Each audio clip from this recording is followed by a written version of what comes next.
Как избавиться от скрипа и скрежета стульев? Быстро и наглядно показываю. Стул без подкладок снизу. Двигаем.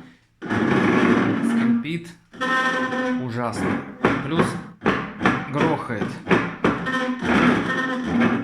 Обычно слышно такое на несколько этажей. Теперь сравниваем.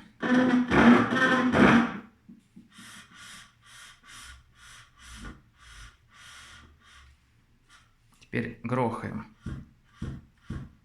Глухо.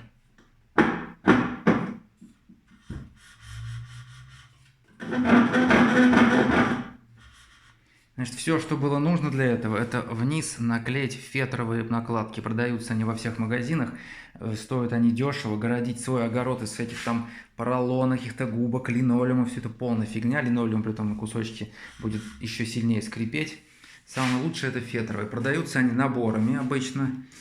Так дешевле купить вот за 100 рублей сразу целую пачку. Тут же и в комплекте вот такие листы, которые можно ножницами нарезать в свой размер. Есть уже готовенькие под любые ножки, но они мне не подходят, кому они нужны круглые, непонятно. Вот. Есть, значит, кроме фетровых, есть еще резиновые такие мягкие. Значит, в чем разница? Фетровые, они лучше тем, что они ерзают по полу очень мягко и очень тихо. И очень гладко, то есть они скользят. То есть это для стульев хорошо, которые двигать нужно постоянно.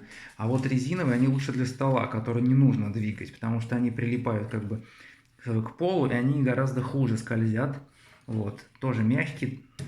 Заодно это все еще способствует тому, что пол не будет царапаться.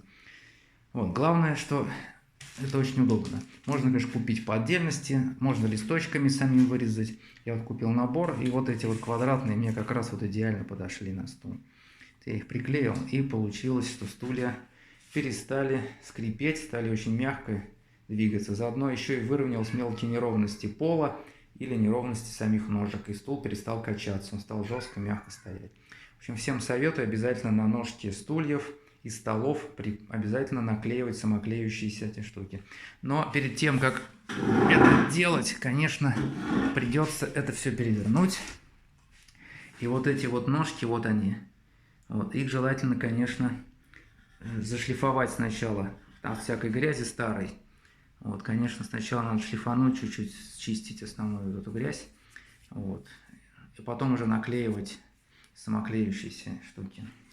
В общем, всем советую. Это очень помогает от всех решения всех проблем со стульями.